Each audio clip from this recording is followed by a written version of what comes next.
A very warm welcome to you. This is your news today. And protesters on Wall Street, they...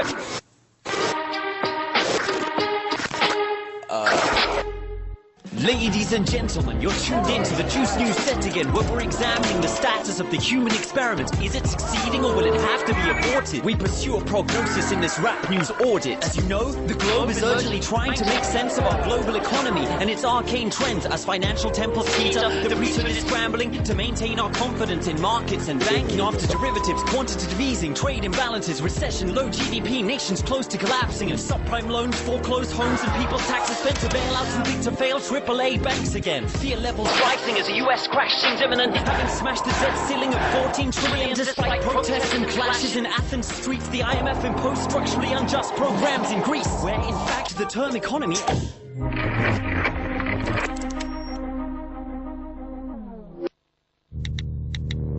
Download the official RT application to your iPhone or iPod Touch from the iTunes App Store.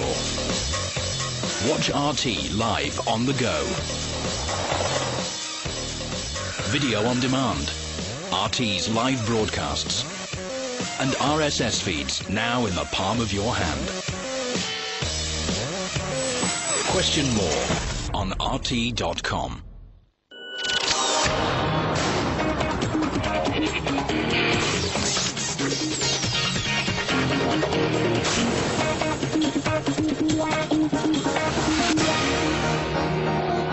Welcome back to CrossTalk. I'm Peter Lavelle. To remind you, we're talking about the protests sweeping across the United States and beyond.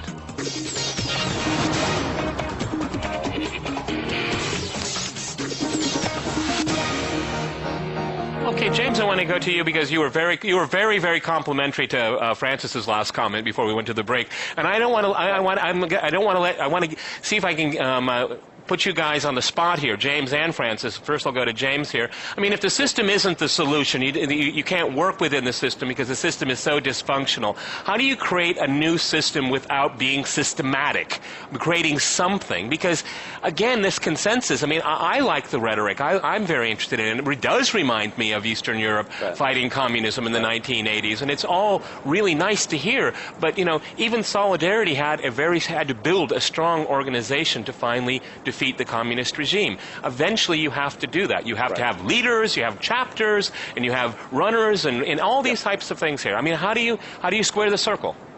I think it's a great question, and I think Patrick was right as well.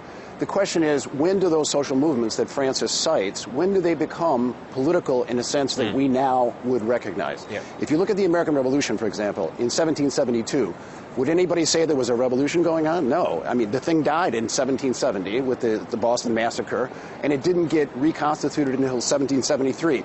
Did the abolitionists actually make the revolution, the Second American Revolution, we call the Civil War and Reconstruction?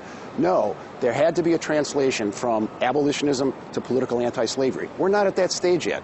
We're still at a stage of, it seems to me anyway, intellectual inquiry, ideological agitation. That's where we should be. We don't know the future yet, and we're going to have to work it out.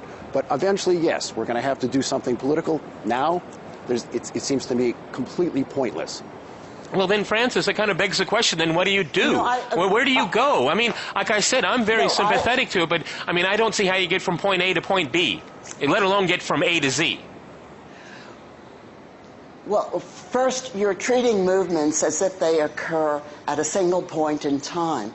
And all movements, all the great movements in American history, have unfolded over a fairly long period of time. The labor movement unfolded over probably 12 years. The civil rights movement began in the 1950s. It hadn't subsided even by the early 1970s. The movement then creates a kind of furor of communication. It introduces new messages into the political system that regular politics suppresses. And the movement also introduces new forces into the political system that interact with existing forces. The movement doesn't create its own outcome. The outcome is the result of the interplay. Well, Frances, to be fair, I'll go to Patrick here on this one. I mean, again, if the movement isn't focused on what it wants to accomplish and how to accomplish it, how does it get there? Because all of the social movements have been mentioned on this program here, abolition, the American Revolution, I mean, these were very political, okay? From this movement now that we see, Occupy Wall Street, is extremely economic, okay? It's how the system functions and for whom, how the economy functions and for whom. It's very different than the social movements that we've had in the past. Well, I think even if you called it, you could agree that the American Revolution might have been, to some extent, an economic movement, because the United States was looking for, in large part, economic independence from England. But I think that the difference that you're really looking at is that those movements, whether it's the American Revolution or abolition or even the labor movement, those represented fundamentally American ideals. And if there's something that sort of personifies the Occupy Wall Street movement, it's generally the idea that government and the state in some way will be able to transform our society, reduce inequality, and that there's something that can really be actively done in a political process to reduce inequality. And I don't think that's something that most Americans believe. There's already been a popular uprising as a result of this. Frances, go ahead. Well, this movement is distinctive, actually, from the movements of the 20th century because it's very skeptical of government. That's what its emphasis on the General Assembly, on reaching consensus, on total democracy reflects. It reflects its disappointment, its skepticism of the way government has functioned in the 20th and 21st century. It believes that government is really an instrument of capitalism. Okay, James, go ahead, jump in. Can I step in here? I mean, to cite the abolitionist movement or to cite the American Revolution, that's fine. But the abolitionists were explicitly and very self-consciously anti-political. They refused to enter the electoral arena because they thought it would corrupt them. They were right. It did corrupt them. But the anti-slavery movement that did get electoral between 1848 and 1861 made a huge difference. The point is the abolitionists were anti-political, just like, it seems to me, Occupy Wall Street. Only some of them. Some of them were in the Senate of the United States. Okay. If you're thinking of Charles Sumner, I might agree, yeah. Okay, Patrick, I want to pick up on something you said earlier, and I want to just get it clarified. Is the Occupy Wall Street movement un-American, in your opinion? Yeah, I believe it is. I don't think it represents the way that American democracy works. The idea of consensus-based democracy.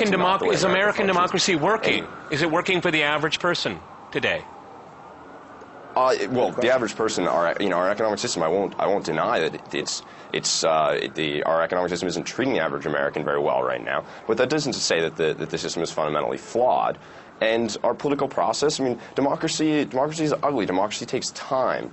And so even though our political process is stalled right now, that isn't to say we should do away with it entirely. If I can go to James, well for 225 years. If I can go to James, when the banks were in trouble, the Congress got together pretty fast and bailed them out, didn't they? In a matter of weeks. Okay, it does move very quickly when certain vested interests are at stake here, but the very principle of representative democracy seems to be pretty low on the priority list right now, because this is the whole reason why people are opting out of it, because it doesn't work for them.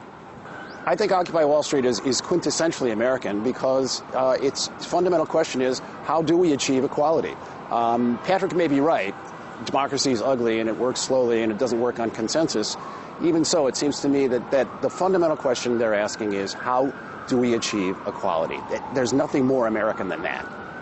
Well, Frances, I mean, I don't know if it's how to create equality, but I think what a lot of people are saying, they want a fair playing field. I think that's fair to ask, isn't it? I mean, when you look at all of these graduates coming out of university, terribly in debt, and they have to go back and move in with their parents and get, get paid an hourly wage, and that just creates a vicious cycle of debt that you'll never get out of.